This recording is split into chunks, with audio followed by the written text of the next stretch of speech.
Bismillahirrahmanirrahim. Assalamualaikum warahmatullahi wabarakatuh. Perkenalkan, nama saya Rusdiana dari kelompok 1. Pada kesempatan kali ini, saya akan membahas mengenai perkembangan jiwa keagamaan pada anak. Nah, sebelum mendalami materi tersebut, mari kita ketahui anak itu apa? Nah, jadi anak itu adalah salah satu fase kehidupan manusia yang biasanya digolongkan dalam umur 0 sampai 12 tahun. Baiklah, selanjutnya langsung saja kita bahas mengenai timbulnya jiwa keagamaan pada anak. Nah, pertama-tama mari kita ketahui apa sih jiwa agama itu? Jadi, jiwa agama adalah tingkah laku yang berhubungan dengan kehidupan beragama pada seseorang dan seberapa besar pengaruh keyakinan beragama terhadap dirinya serta keadaan hidupnya pada umumnya. Jadi, dapat disimpulkan bahwa jiwa agama ini sangat berperan penting dalam kehidupannya, baik di masa sekarang maupun di masa yang akan datang. Jadi ibaratnya jiwa agama itu harus melekat dalam dirinya gitu. Nah, sebagaimana yang kita ketahui, bahwasanya manusia itu dilahirkan di dunia ini dalam keadaan lemah, baik fisiknya maupun psikisnya, dan memiliki kemampuan bawaan yang bersifat laten, yang memerlukan pengembangan melalui bimbingan dan pemeliharaan. Nah, jadi perkembangan jiwa keagamaan pada anak ini hampir sepenuhnya otoritas atau authority. Maksudnya apa? Jadi maksudnya adalah konsep keagamaan itu akan berkembang dengan dipengaruhi oleh faktor dari luar diri mereka. Jadi gini, kan manusia dilahirkan dalam keadaan lemah. Akan tetapi fisik dan psikisnya ini akan berkembang seiring berjalannya waktu. Seiring berjalannya pendidikan mereka, bertambahnya pengalaman mereka gitu. Nah, begitu pula kemampuan bawaan ini. Kemampuan bawaan yang bersifat laten ini maksudnya adalah kekuatan yang terpendam yang ada di dalam diri manusia sejak lahir. Namun perlu dibimbing, dipelihara, dilatih agar terbiasa, agar berkembang gitu. Nah, perkembangan jiwa keagamaan anak ini kan hampir sepenuhnya dipengaruhi oleh faktor dari luar diri mereka, yang mana mereka ini belum mengetahui apa-apa. Jadi seperti kertas putih lah ibaratnya gitu. Tergantung ditulisnya itu tulisan apa, dicoretnya itu menggunakan tinta apa. Nah, jadi anak ini, jiwa keagamaan pada anak ini tergantung didikannya, tergantung bimbingannya, tergantung lingkungannya, dan khususnya tergantung orang tuanya gitu. Karena apa? Karena anak itu mengenal Tuhan pertama kali melalui bahasa dari kata-kata orang yang ada dalam lingkungannya. Jadi tidak langsung tahu menahu tentang ketuhanan. Jadi diawali dengan mendengar dulu gitu ya dari lingkungannya, dari orang terdekatnya. Nah, maka dari itu, orang tua itu mempunyai pengaruh besar terhadap anak sesuai dengan prinsip eksplorasi yang mereka miliki. Dengan demikian, ketaatan kepada ajaran agama merupakan kebiasaan yang menjadi milik mereka yang mereka pelajari dari para orang tua maupun guru mereka.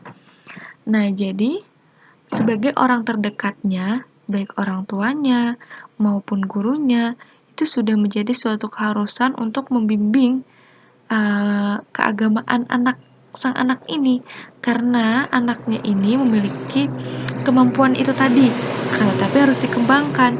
Jadi itu sudah menjadi tanggung jawab orang tua untuk melakukan pembinaan, pembimbingan, terus pengembangan, serta pengarahan potensi yang dimiliki anak agar mereka dapat berfungsi dan berperan sebagaimana hakikat kejadiannya. Nah, tentu sangat perlu memahami secara serius proses pengembangan jiwa agama anak, kayak gitu. Jadi ibaratnya akidah seorang anak itu tergantung didikan orang tuanya gitu. Karena memang dalam agama gitu ya, atau keyakinan seorang anak itu tergantung pada pola keberagamaan orang tuanya. Berikutnya, pendidikan agama Islam memberikan dan mensucikan jiwa serta mendidik hati nurani dan mental anak-anak dengan kelakuan yang baik-baik dan mendorong mereka untuk melakukan pekerjaan yang mulia. Pendidikan agama Islam yang perlu diterapkan kepada anak sejak usia dini antara lain, yang pertama, membisikkan kalimat tauhid. Nah, dalam hal ini, sejak anak lahir ke dunia, tidak lain yang dibisikkan atau yang dipendengarkan setelah keluar dari rahim ibunya adalah kecuali Allah. Dengan mensuarakan azan di telinga kanan untuk anak laki-laki dan iqomah di telinga kiri untuk anak perempuan. Karena pendidikan agama Islam itu membersihkan hati dan mensucikan jiwa agar anak-anak nantinya tetap patuh pada perintah Allah. Yang kedua yaitu mengajarinya akhlak yang mulia. Dengan mengajari anak akhlak yang mulia atau yang terpuji, bukan semata untuk mengetahuinya saja, melainkan untuk mempengaruhi jiwa sang anak agar berakhlak dengan akhlak yang terpuji. Karena pendidikan agama Islam dalam rumah tangga sangat dipengaruhi atau sangat berpengaruh besar dalam rangka membentuk anak yang berbudi pekerti yang luhur dan memiliki mental yang sehat. Terus yang ketiga yaitu mengislamkannya atau mengkhitankannya. Sebagaimana disebutkan dalam As-Sahihain hadis Abi Hurairah radhiyallahu an berkata, Rasulullah shallallahu alaihi wasallam bersabda, fitrah itu ada 5, khitan, mencukur bulu di bawah perut, mencukur kumis, memotong kuku, dan mencabut bulu ketiak. Di sini khitan ditempatkan di tempat sebagai ciri fitrahnya seseorang yang berdasarkan pada kelemah lembutan agama yang dibawa oleh Nabi Ibrahim, di mana ia diperintahkan untuk melakukannya pada waktu ia mencapai usia 80 tahun. Nah, dengan demikian sebagai orang tua yang mempunyai tanggung jawab yang besar terhadap anak-anaknya agar tidak menyia-nyiakan amanah tersebut. Orang tualah sebagai pembina pertama dalam hidup dan kehidupan si anak. Oleh anaknya itu perlu berbakti dan hormat serta berakhlak mulia terhadap kedua orang tuanya. Terus yang keempat yaitu upaya melestarikan kesehatan mental anak melalui pendidikan agama Islam. Nah, dalam upaya melestarikan kesehatan mental setiap anak harus mendapatkan pendidikan dan bimbingan dan penyuluhan kejiwaan. Dengan demikian, mereka membutuhkan sistem persekolahan yang sesuai dengan kepribadian dan perkembangan anak. Perlunya diketahui bahwa kesehatan mental dapat dicapai melalui kesehatan atau melalui kehidupan yang rukun dan damai di antara kelompok sosial dengan saling memberi dukungan fisik, material, maupun moral. Untuk apa? Untuk mencapai ketenangan hidup melalui agama, dapat meredam gejala jiwa, dan perlu dilaksanakannya secara konsisten dan produktif, seperti itu. Nah, terus bagaimana nih cara untuk menjaga kesehatan mental agar anak ini melalui pendidikan agama Islam supaya kesehatan mental anak ini bagus gitu ya. Nah, yang pertama yaitu menanamkan rasa keagamaan terhadap anak. Dengan memberikan pengetahuan dan pemahaman tentang agama, agar anak dapat mengenal lebih dekat kepada Sang Pemberi Petunjuk, yaitu Allah Subhanahu wa Ta'ala. Agar apabila suatu saat nanti gitu ya, jika seorang anak ini mengalami atau mendapatkan masalah dalam hidupnya, dia tidak frustasi karena dia sudah dekat dengan Tuhan, dia sudah mengenal Tuhan dengan baik. Maka kesehatan jiwa dan mentalnya sudah bagus begitu. Yang kedua, membimbing dan mengarahkan perkembangan jiwa anak melalui pendidikan agama Islam. biasanya diusahakan atau dilakukan melalui pembentukan pribadi dengan pengalaman keagamaan terhadap diri anak, baik dalam lingkungan keluarga, lingkungan sekolah, maupun masyarakat. Nah, jadi lingkungan di sini sangat berperan aktif dalam membimbing dan mengarahkan perkembangan jiwa anak melalui pendidikan agama Islam. Begitu. Terus yang ketiga, yaitu menanamkan etika yang baik terhadap diri anak berdasarkan norma-norma keagamaan. Nah, perkembangan agama pada anak sangat ditentukan oleh pendidikan dan pengalaman yang telah ia lalui, terutama pada masa anak-anak ini nih, karena masa anak-anak ini sangat menentukan pertumbuhan dan perkembangan psikologi dan agama sang anak. Oleh karena itu, dalam masa ini harus sangat-sangat diusahakan, harus ekstra gitu ya, untuk membiasakan hal-hal yang positif, seperti hal-hal kecil seperti mengucapkan basmalah sebelum makan, menggunakan tangan kanan makannya, terus membaca alhamdulillah ketika sudah makan gitu. Pokoknya dimulai dari hal-hal yang kecil. Oke, berikutnya kita akan membahas mengenai tahap-tahap perkembangan keagamaan anak. Nah, menurut Jalaluddin, perkembangan keagamaan pada anak melalui beberapa fase atau tingkatan, yaitu yang pertama adalah the fairy tale stage atau tingkatan dongeng. Biasanya itu dilalui pada usia 3-6 tahun, di mana konsep mengenai ketuhanan lebih banyak dipengaruhi oleh fantasi dan emosional anak. Hubungan emosional yang diwarnai kasih sayang dan kemesraan hubungan dengan orang tuanya. Orang tua merupakan tokoh idola bagi si anak, sehingga apapun yang diperbuat oleh orang tua akan ditiru oleh anaknya. Dan pengalaman keagamaan anak tidak lepas dari sifat dan tingkah laku dari orang tuanya.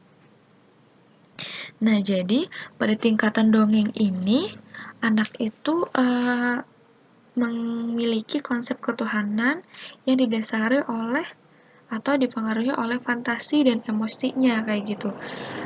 Belum menemukan kebenaran.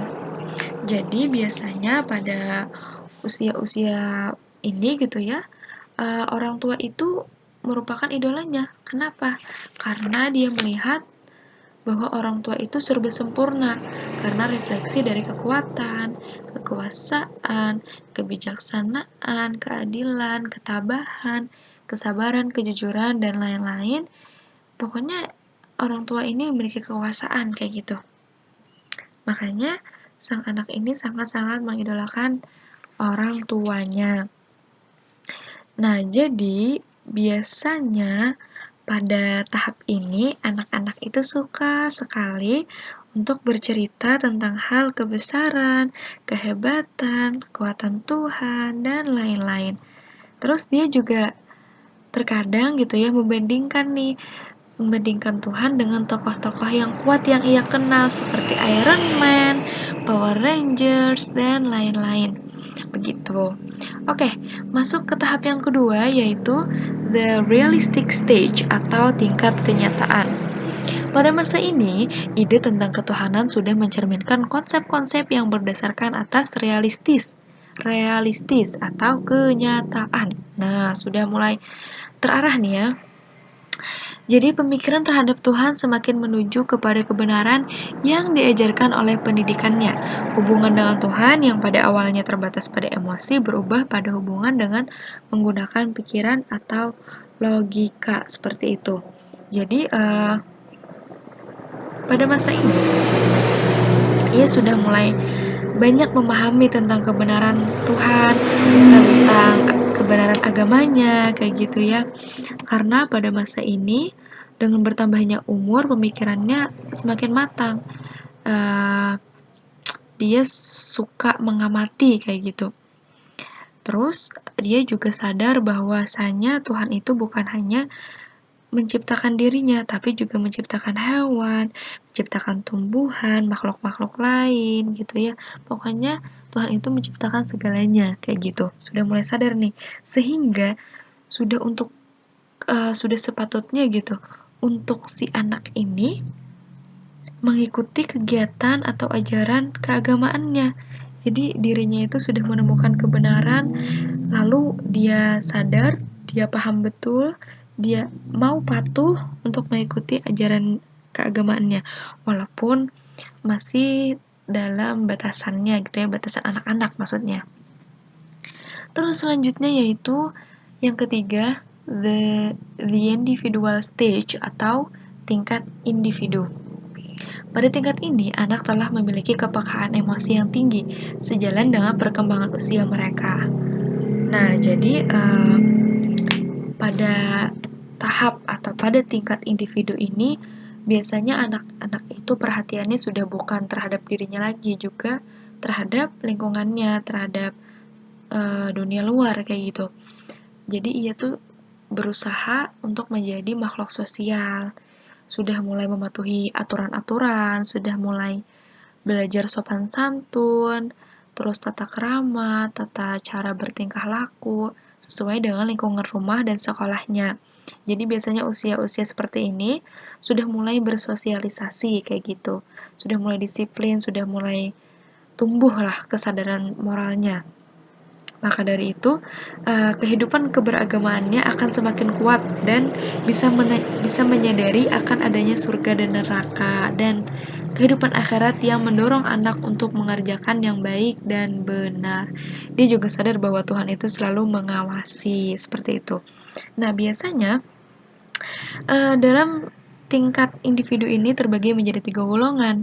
Yang pertama, konsep ketuhanan yang konvensional dan konservatif dengan dipengaruhi sebagian kecil fantasi. Jadi bisa kita pahami kayak gini, si anak ini sudah takut akan kemurkaan Allah dan neraka. Dan dia beranggapan dia sudah tahu bahwa orang baik itu akan masuk surga, tapi dia menganggap bahwa surga itu merupakan taman bermain yang indah. Jadi masih ada sedikit lah terselip-selip fantasinya gitu. Terus yang kedua, konsep ketuhanan yang lebih murni dinyatakan dengan pandangan yang bersifat personal atau perorangan. Nah, jadi bersifat perorangan gitu kayak gini, diri sang anak ini ingin lebih dekat dengan Tuhan, ingin berdampingan dengan Tuhan, ingin merasakan sentuhan Tuhan gitu. Pokoknya inginlah dirinya dekat dengan Tuhan kayak gitu. Terus yang ketiga, konsep ketuhanan yang bersifat humanistik, yaitu agama telah menjadi etos humanis dalam diri mereka dalam menghayati ajaran agama. Jadi dia atau si anak ini sudah sadar pentingnya keadilan. Jadi kalau misalnya ia berbuat salah kayak gitu ya, ia akan mendapatkan hukuman atau dia merasa bersalah, merasa gelisah, bingung, sedih, dan malu kayak gitu. Nah, dapat disimpulkan dari ketiga tahapan ini gitu ya,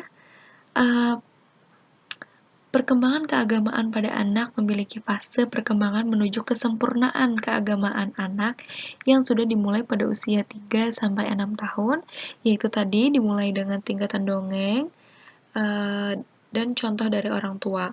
Kemudian berkembang menuju tingkat kenyataan dan mulai mencintai dunia luar, sehingga anak mulai bersosialisasi pada lingkungannya dan belajar agama dalam lingkungan sosialnya.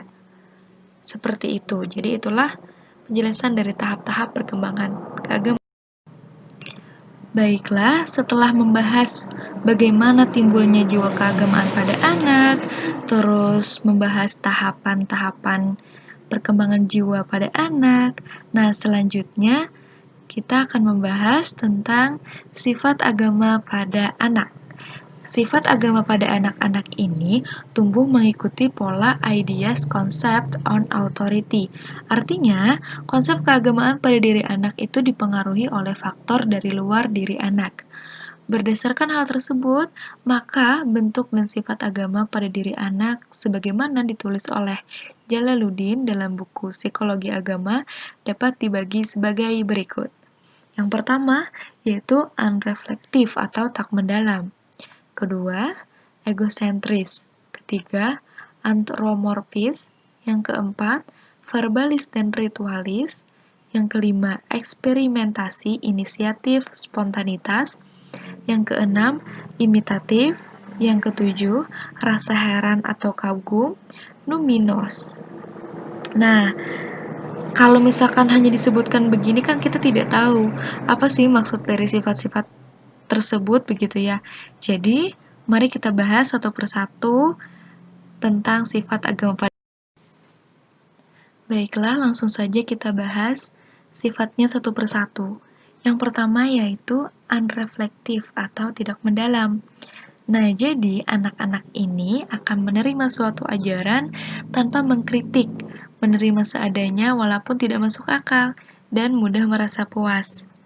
Jadi ketika anak-anak ini diajarkan sesuatu, dia akan menerima saja gitu, tanpa mengkritik apapun. Tapi tidak bisa dipungkiri juga bahwa kenyataannya dalam kehidupan sehari-hari anak-anak juga mengkritisi walaupun kritis dalam batasan yang sederhana seperti itu.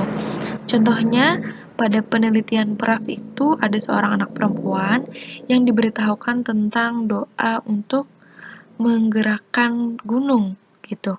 Terus karena si anak ini punya informasi itu, dia lakukanlah doa itu, berdoalah dia begitu. Dia memohon untuk digerakkan si gunung ini gitu. Akan tetapi, setelah ia menunggu beberapa waktu, ternyata gunungnya tidak bergerak-gerak.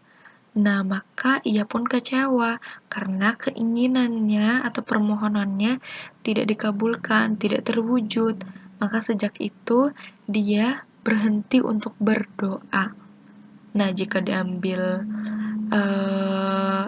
pelajaran gitu ya, di sana padahal sang anak ini sudah berpikir kritis gitu.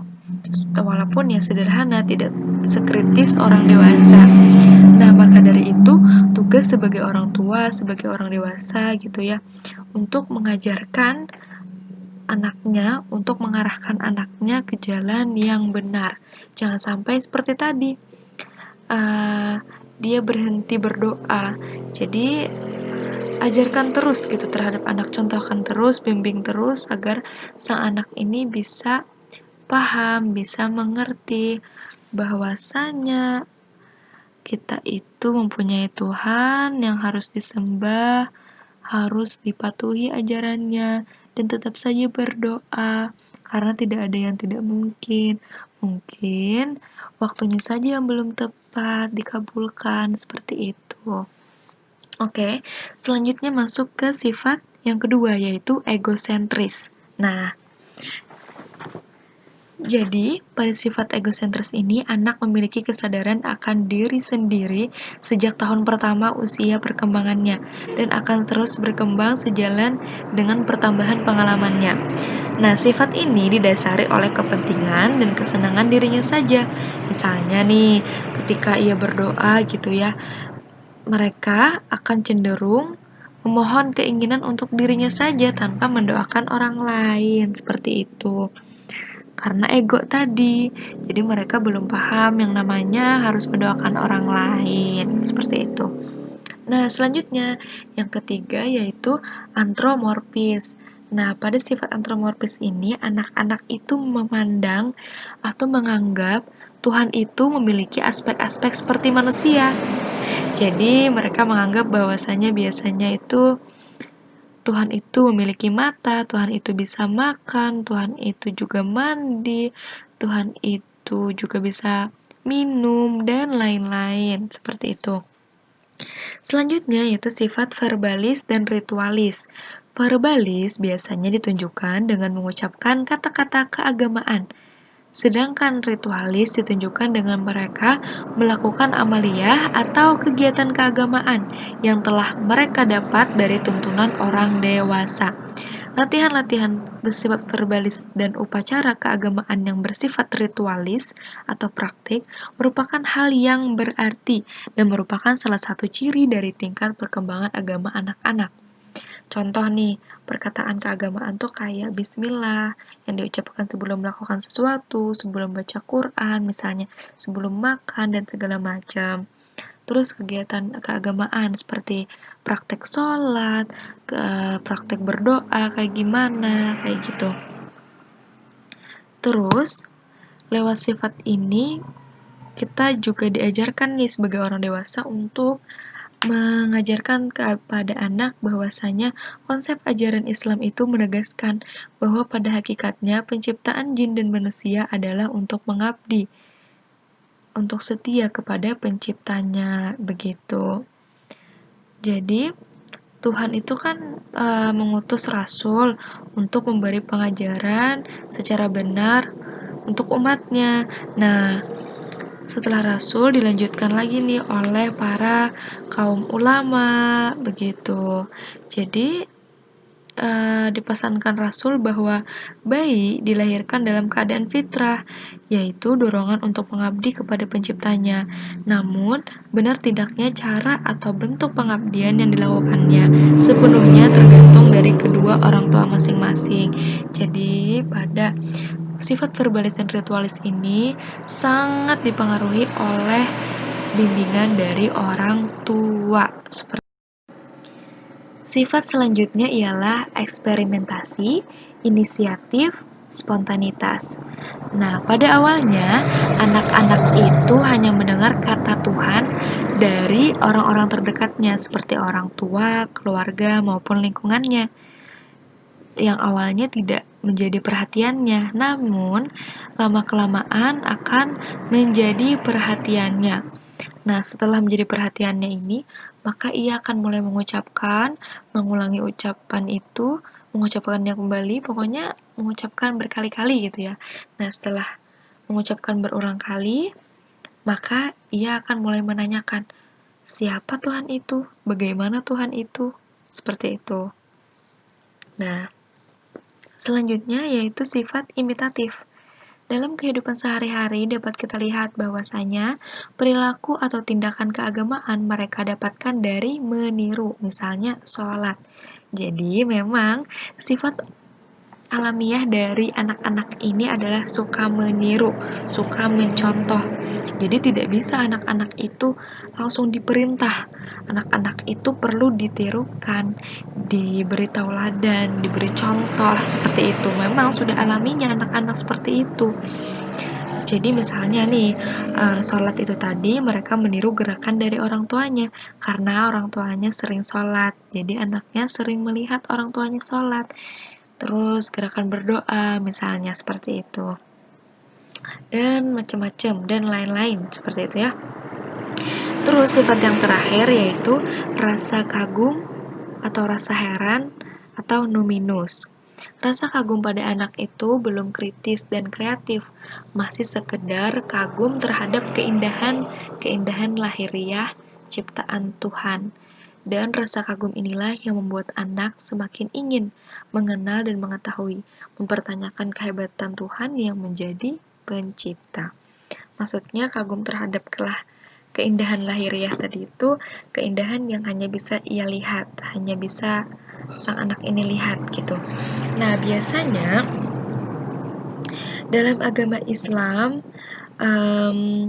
rasa kagum inilah yang membuat anak itu menjadi mempertanyakan gitu atau lebih menghayati sesuatu, misalnya sifat-sifat Tuhan yang maha baik dan maha sempurna seperti yang terhimpun dalam Asmaul Husna yang berjumlah 99. Di situ dia mulai ingin lebih mempelajari, ingin lebih mengenal Tuhan, seperti itu.